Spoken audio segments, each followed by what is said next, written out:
So today we're making Quark, guys, and this is one of the easiest cheeses to make.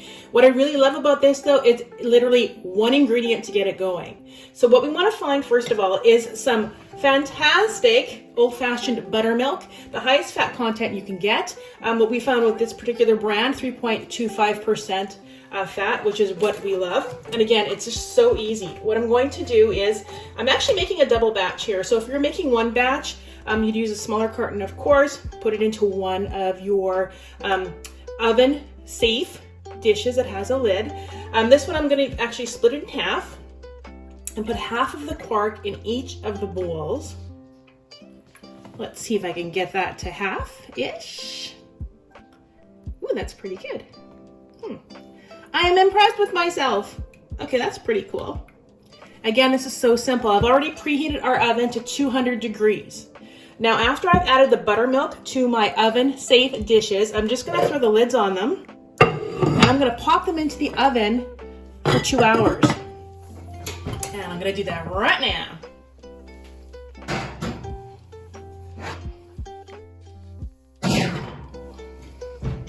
Set my timer for 2 hours.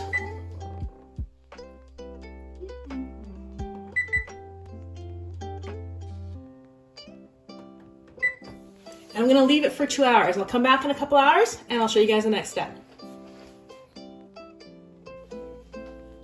Our buttermilk has been in the oven at 200 degrees for 2 hours, and I'm just going to take them out.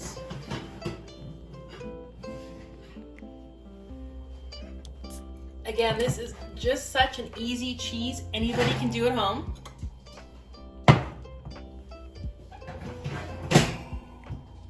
So I'm going to let them rest on the oven top or on your countertop for 2 hours again. So I'm going to set my timer for 2 hours. And we're going to let them sit with the lids on for 2 hours.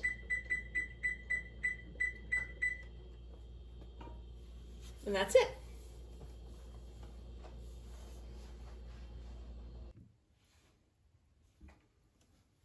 Okay, I have removed our buttermilk from the oven that it's been in for 2 hours.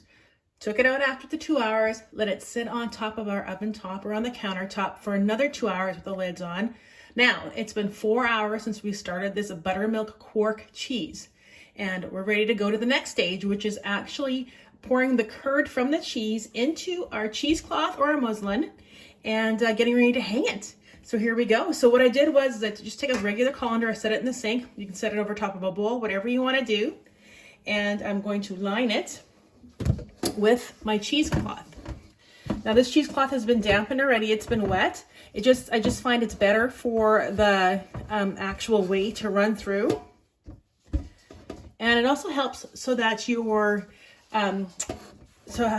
curd doesn't get stuck to the cheesecloth as well. So your cheesecloth or your muslin, whichever one you want to use. Now let's check out this awesome curd we have from this buttermilk. Again, it's so easy. So I'm just going to pour my curd, my beautiful curd. Isn't that great? And the whey into my colander lined with cheesecloth. Oh my gosh, it smells incredible already. There we go. Look at that beautiful curd off of there. And again, it's just from sitting in the oven. We just had it in the oven at 200 degrees for 2 hours. And then let it rest for 2 hours after that. Okay.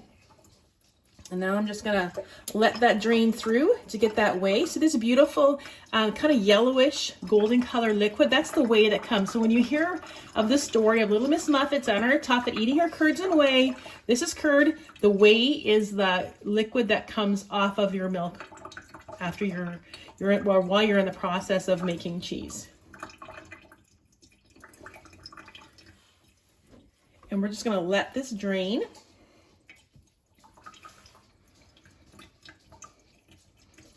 And once that's done, I'm going to tie up the cheesecloth. I'm going to hang it so we can get all of that whey out of that beautiful curd.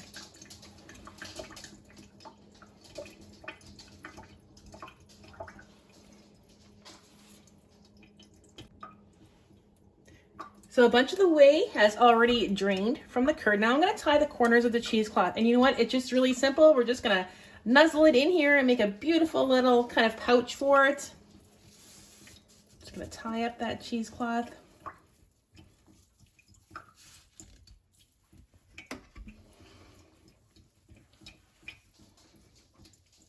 Again, this is so not complicated, guys. One of the easiest cheeses to make, a really great starter cheese.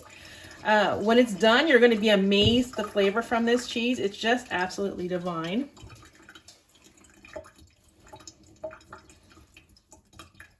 And I'm doing something simple. I'm just using a twist tie.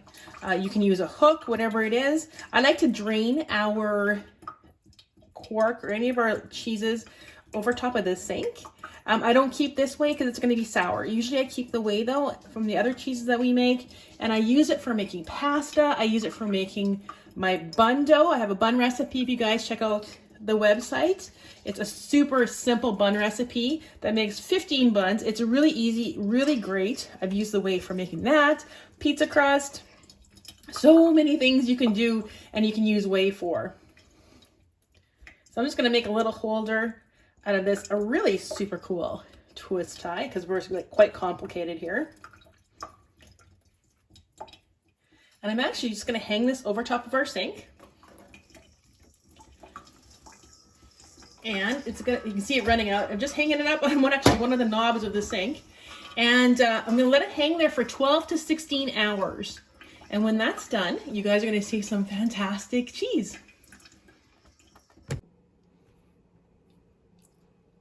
Now I've taken my Quark cheese out of the cheesecloth, and you can see it's a beautiful, soft, spreadable cream cheese-like cheese right now, and it actually has a flavor of cream cheese. And you can eat it just like this, which is perfect. Add a little salt if you want. It's fantastic. But what I like to do is I like to make a boursin style spreadable cheese from this. So what I do is, you can see I ended up with 2 cups of Quark. Now, it depends on how much buttermilk you use. I mean, you might not end up with 2 cups of Quark. It could be different. Depends how the whole curding process went. But what I like to do is I'll take my Quark now, and I'll put it into a lovely mixing bowl. And I'll add butter to it. Now, the rule of thumb for making the boursin style spreadable cheese is 1/4 cup butter per 1 cup of the Quark. So 1/4 cup butter per 1 cup of this amazing little kind of cream cheese we have going on right now. So I have 2 cups of Quark. I'm going to add 1/2 cup of soft butter.